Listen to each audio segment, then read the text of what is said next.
रायगड, महाराष्ट्रासह देश विदेशातील ताज्या बातम्या पाहण्यासाठी मॅक्स इंडिया लाईव्ह चॅनलला सबस्क्राईब करा आणि बेल आयकॉन दाबायला विसरू नका। महाऊर्जाची ही इमारत एक प्रकारे ग्रीन बिल्डिंगचा सर्वोत्तम नमुना त्या ठिकाणी आहे। सर्व प्रकारचे ग्रीन बिल्डिंगचे नॉर्म्स पूर्ण करणारी, या ठिकाणी निसर्गाचा संपूर्ण वापर करणारी, त्यासोबत एनर्जीचं कन्झर्वेशन करणारी आणि 100% जेवढी एनर्जी लागते तेवढी एनर्जी तयार करणारी अशा प्रकारची नेट झिरो बिल्डिंग ही महाऊर्जामध्ये आज तयार झाली। त्याचं उद्घाटन आम्ही केलेलं आहे। 2018 साली याचं काम सुरू केलं होतं। आज त्याचं उद्घाटन करताना मला अतिशय आनंद होतोय। आणि एवढंच नाही तर ऊर्जेच्या क्षेत्रात आणि अपारंपरिक ऊर्जेच्या क्षेत्रात महाराष्ट्राने अतिशय उत्तम काम केलेलं आहे। विशेषतः कृषी पंपांच्या संदर्भात आपण जर बघितलं तर गेल्या 1.5 वर्षामध्ये 2 वर्षामध्ये महाराष्ट्राने 5 लाख पंप लावलेले आहेत।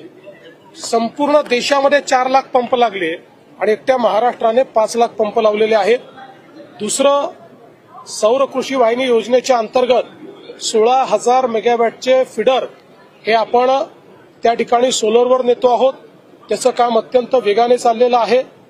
डिस्ट्रीब्युटेड पद्धतीनं हा एशियातला सगळ्यात मोठा प्रोजेक्ट आहे जो आपण 2026 पर्यंत पूर्ण करणार आहोत। एक अजून टार्गेट आहे की 2025च्या डिसेंबर पर्यंत प्रमुख सरकारी इमारती या सगळ्या सोलराईज झाल्या पाहिजेत। त्या दृष्टीनं देखील काम चाललेलं आहे। एकूणच सोलर असेल, विंड असेल, या ठिकाणी हायड्रो असेल, अशा सगळ्या क्षेत्रात आणि हायड्रोजनच्या क्षेत्रात देखील आता महाराष्ट्राने भरारी घेतली आहे। म्हणल्याप्रमाणे काल लेखाचं उत्तर लेखाने दिलेलं आहे, फॅक्ट्स अँड फिगर सहित दिलेलं आहे। त्याच्यामुळे मला असं वाटतं की आता तरी राहुल गांधी अशा प्रकारचं बोलणं सोडतील। साहित्य संमेलन साताऱ्यात झालेलं आहे, निश्चितच चांगली गोष्ट आहे। आमचं पूर्ण सहकार्य असतंच त्याला आणि चांगल्या पद्धतीनं ते आपण त्या ठिकाणी पार पाडतो। गुप्तांवर जे आरोप होत आहेत त्या बाबतीत चौकशी आणि कारवाई कधी होणार? असं आहे की ज्या आरोपांमध्ये पुरावे असतील, जिथे तथ्य असेल तिथे पूर्ण चौकशी होईल आणि कारवाई होईल। नितेश राणे यांनी गिरीश भाऊंना विचारा। सामाजिक विभाग आणि मागासवर्गीय विभागाने मागासवर्गीय विभागाचा निधी जो आहे तो लाडक्या बहिणीकडे गेलेला आहे, त्यामुळे त्या विभागावर अन्याय होता असं सांगितलं। आता मी हे तिसऱ्यांदा सांगतो आहे, केवळ जनतेने नाही माध्यमाने देखील समजून घेतलं पाहिजे की आपल्या बजेटच्या नॉर्म्समध्ये शेड्यूल कास्ट आणि शेड्यूल ट्राईब यांच्या वैयक्तिक लाभाच्या योजना त्यांच्या हेडखालीच दाखवाव्या लागतात।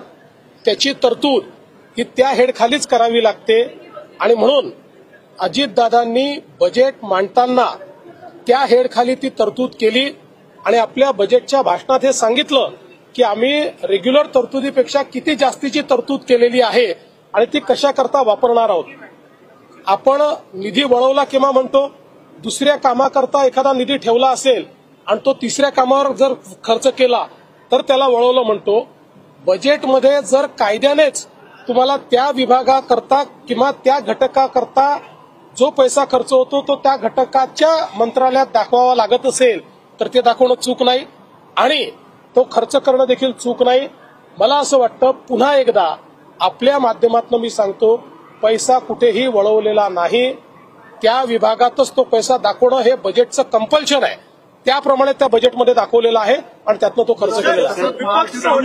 सामनाचे नेता होने के बावजूद भी राहुल गांधी अक्सर चुनाव के बाद इस तरह के सवाल उठाते हैं, इलेक्शन कमीशन पे सवाल उठाते हैं, क्या कहेंगे?